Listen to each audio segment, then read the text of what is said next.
First came the sound, a low, mechanical roar. It grew louder and louder. It was coming in the wrong direction. It wasn't coming down nearby.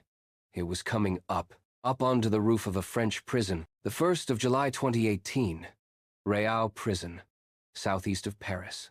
A Sunday morning. Quiet. Controlled. What followed was not like that. A helicopter appeared above the facility. Not military. Not emergency services. It descended purposefully. Precisely. As if the person flying it had done this before. The guards looked up, trying to understand what was happening. A helicopter slices into view, its descent unnervingly precise against the bright sky. Its menacing shadow stretches across the prison rooftop, swallowing the concrete in an ominous darkness. Within seconds, men descended from the helicopter, their faces masked. They moved quickly. They didn't panic. They didn't hesitate. Every movement was deliberate. Inside, Redouane Faïd was in the visitor's room. A convicted armed robber. A man who escaped from prison in 2013 by blowing up 4 doors with explosives he smuggled in. A man judged, convicted, and imprisoned by the French justice system. They thought this was the end. But it wasn't. His men reached him. He moved with them. There was no resistance from those around him. From the visitor's room to the roof. From the roof to the helicopter. From the helicopter to the open sky. In less than 10 minutes, Redouane Faïd was gone.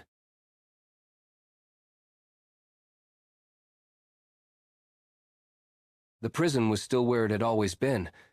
The walls hadn't changed. The fences were intact. But the man who was supposed to be inside was no longer there. The authorities sprang into action. Law enforcement across France was put on alert. Roadblocks were erected. Searches were conducted. It was the kind of reaction that showed the system had realized it had fallen into a shameful state. A very shameful one. Publicly. In broad daylight.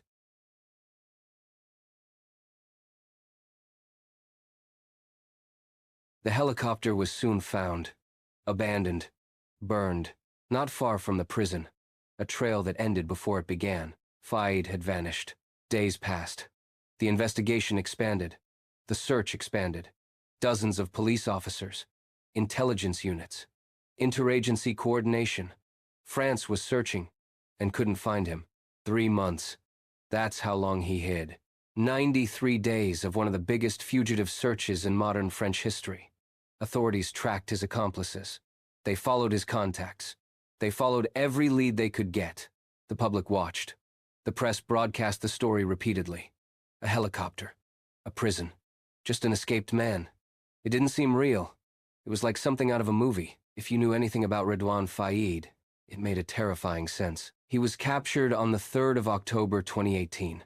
A special operations unit raided an apartment in Creil, north of Paris. This time there was no dramatic shootout. No escape. He was captured without the chaos that had defined the previous months. He was detained again. His sentence was significantly extended. The men involved in the escape, the accomplices, the planners, the network that made it possible, were identified, tracked, and tried alongside him. In 2022, Faïd was convicted for the escape itself, adding years to the sentence he already faced. French courts were not lenient, and they wouldn't be. Today he is in prison. Higher security, tighter restrictions, an environment designed specifically for men like him. The bravest moves don't always get you where you think you'll get to. Sometimes the most spectacular escape is the longest road back to the cell.